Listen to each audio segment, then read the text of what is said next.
It's a small block Mopar in the Mopar Muscle Truck, and this truck has always had small blocks, but it's had more than one. It's had a 360, it's had a 408 with 550 horsepower. I think that was the best motor, and obviously both of those blew up. Another 360 went in, and then finally this 318, which is blown up, believe it or not. We were doing an episode of Roadkill Garage, we were doing a burnout, and it split the cylinder wall at like 7,000 RPM on some action sequence. So that's showbiz, you know. Sometimes you have to break a few eggs to make an omelet, and this poor 318 is the victim.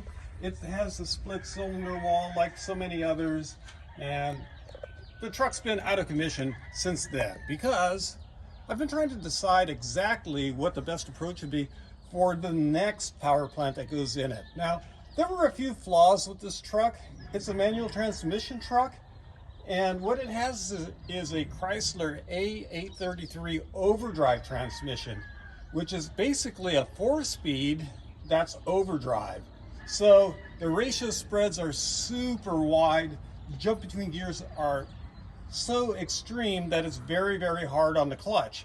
I finally got the clutch set up right using a 6-puck clutch from ACT. Unfortunately, they don't make that particular clutch anymore, and it really, really improved the shift quality.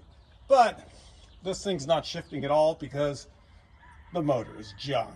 Now, what I've been doing is contemplating. Should I do another small block Mopar? I mean, the truck's all set up for it. It's got the exhaust system for a small block Mopar, the transmission for a small block Mopar, but you know what? Like I said, I'm a little dissatisfied with the transmission. I think I need better stuff. So I'm just gonna go modern. I'm gonna step up to a Gen 3 Hemi, and I'm not gonna just put in a stock out of the box Gen 3 Hemi. I'm gonna do a hot Gen 3 Hemi with CNC ported heads, a big cam, and a stroker kit. It's going to take my 5.7 to a 392, and it should make 550, 575 horsepower, which I think would be pretty good in my pickup. Then I have to think about what am I going to put behind it. Am I going to go back in with the same 4-speed? It bolts right onto the Gen 3 Hemi, but I don't think it's good enough. So I talked to my buddy Chris Birdsong and bought a T56 out of a Challenger. That's a 6-speed manual transmission. It's modern, it's got close ratios, and it's just pure badass. It shifts really, really good, and it bolts right to the Gen 3 Hemi. In fact, that's what it's made for. So that's going to improve the whole drivetrain of the truck. And let me just show you around the truck a little bit. Let's step inside. Now, it's got a bench seat. I completely restored the interior of this truck. Like, when I got this thing, I got it from a junkyard. It had nothing but a bare firewall, so everything in here I added or put together. Now this dash is cracked now from sitting out in the sun. I think maybe one of the camera guys was setting up a GoPro and put an elbow down right there, so I've got to replace that. Fortunately, I just happen to have an extra one right here, so that's going to be replaced. All of this bright work and stuff, I had to find that piecemeal from the junkyard, and I think I found, I only settled for perfect pieces. I put this radio in, it looks like the bezel here needs to be refinished. I put the tack in here, which isn't original, but it's in a perfect spot, and then a voltmeter right here. And I've got a couple of auxiliary gauges down below the dash. And everything here works.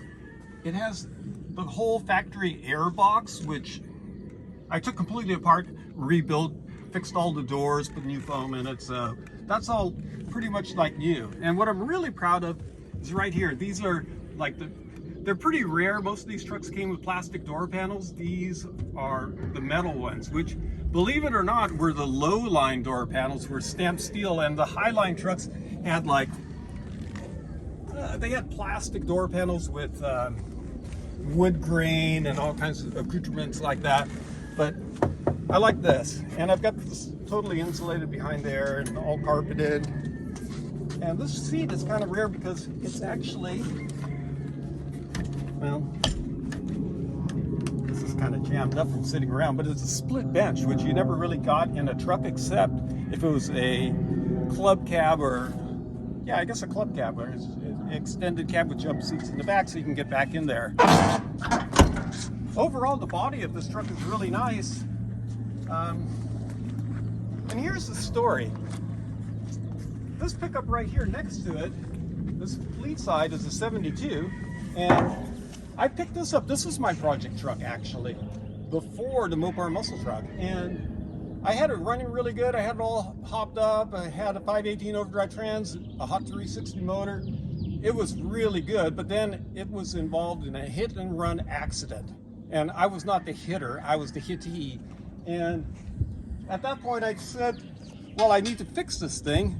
And I went to the junkyard and I ran across this. And I was looking at it and I thought, you know what?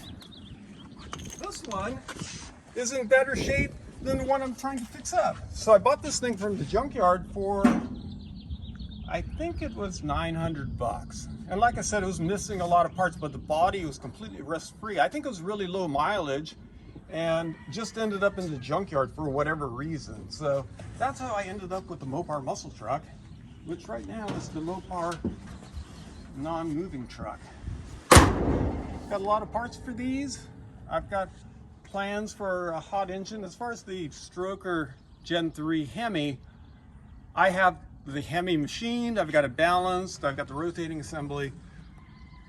It's pretty much ready to go. As a matter of fact, if you look at an old working from home episode with myself and Wiley Ray Stevens, we tore that engine down before I sent it off to get machined and stuff like that. So that's still got to go back together, which is basically nuts and bolts.